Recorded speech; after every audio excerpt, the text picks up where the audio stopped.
So, let's talk about this. Let's talk about the very bad situation that we had to go through.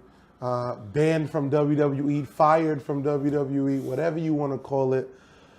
This woman goes and spins your life out of control. Talk about it. Oh, man. Here's what I'm going to say. You want me to address the elephant in the room? It seems like the elephant is following you now. Here's what I got to say about the elephant in the room, okay? The king of the jungle was a fucking lion, not an elephant. Welcome to the fucking jungle, brother. Moving on. Dust under the rug. I squashed that shit in Phoenix. 100%. So, if we ever want to talk about victims, real victims, yeah, awareness for those victims, correct. The good things that the Me Too movement has done, correct. The issues that exist in society on levels that, you know,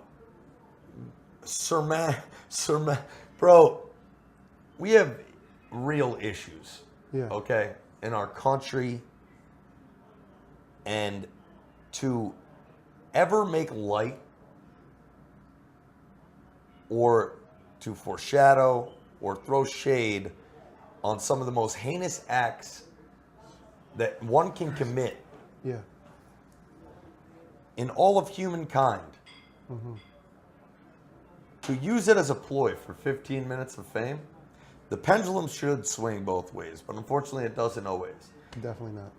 And in a society that deems people guilty till proven innocent, I'm not a victim.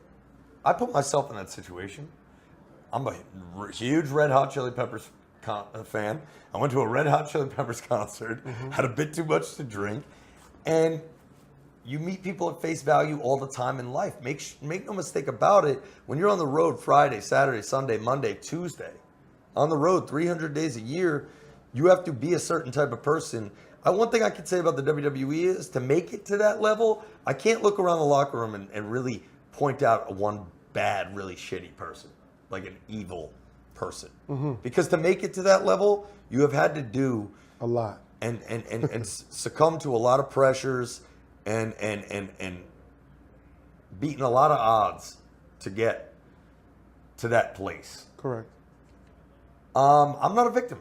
I'm not going to sit here and be like, oh, this girl and what she did for me. Man, I addressed that shit in Phoenix and I wrote that song and videotaped that a month after this happened. Yeah. So, I mean, it's been water under the bridge, dust settles. You know, I'm not worried about it in a sense that I said, I have an opportunity of a lifetime that I didn't ask for, though. I didn't ask for it. But that's to make a real difference and a real change and help people who are real victims, especially children who have been abused. To spread the word on those evils, yeah, and to provide, you know, good-hearted, you know, real change in those environments. Understood. That is something that we could talk about.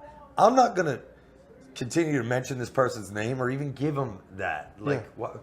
Like, give me a break. That person should be in jail. The only problem I have within society, when you hashtag things like guilty till proven innocent because it's a real thing, the only things that I have to say that are bad about that, it's all right. What was my thought? The only thing that guilty till proven innocent. The only bad part about, you know, the situation that's out there, guilty till proven innocent, people formulating their own opinions and expressing them as if they're law, you know, is that they're also allowing it to happen. Understood. Which is mind-boggling and mind-blowing to me. You know, I'm no saint, okay? Yeah. I'm like anybody else, and I'll make mistakes in life. And I will continue to. And this probably won't be my first hiccup. Yeah. I don't know. I just don't know what the future holds. I don't know if her palms are sweaty or if her hands are strong. Yeah. Right? But the same people, like this human that accused me of this, that I got myself there, but when someone that invokes extreme lack of credibility in all of their answers and responses, and the manipulation of using media as a marketing tool, hashtagging Me Too to get your voice heard. Correct. That's crazy.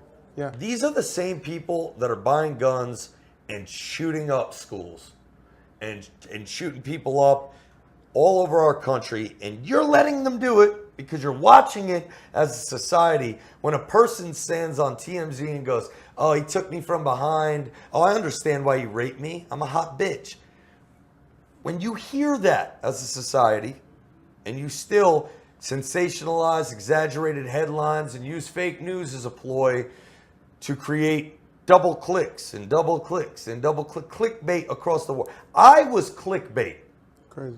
When TMZ comes out with a story after watching my accuser say those things with these people out there that have actually been through this, that are going through this stuff, they're really hurting. Yeah. For you to watch that accuser make such light like of this situation, and then to air it and get the clickbait and advertisers, that's all it is. And I knew that because I was in the business of propaganda. Wrestling isn't real.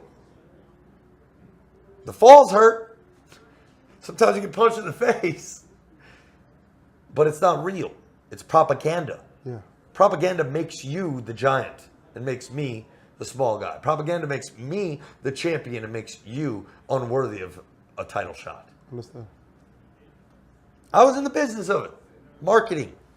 All right? And I have 2 bachelor's degrees in political journalism, and I wrote for the school newspaper at the time. So I understand that, the New York Journal was purchased by Joseph Pulitzer, and due to an article written that depicted Teddy Roosevelt, the hero in the Battle of San Juan Hill, and didn't mention all the real heroes, the Buffalo Soldiers, who were killed in blood spill. He just rolled up on the battle, and the Buffalo Soldiers, all these black guys, won the battle, never mentioned in a newspaper. Yeah. Teddy Roosevelt goes on to be elected president. Understood. You understand? When you understand the snowball effect that leads to Instagram and sensationalized, exaggerated headlines and fake news, we had the Spanish-American War start based off of propaganda. Okay? We sunk the USS Maine and claimed that the Spanish did it because we wanted to occupy Cuba. Yeah. Declassified files came out about the Kennedy, assassination, where we, as a government, had a ploy to potentially bomb Miami because we wanted to occupy Cuba. So you just have to understand the snowball effect of society on propaganda and fake news. Yeah.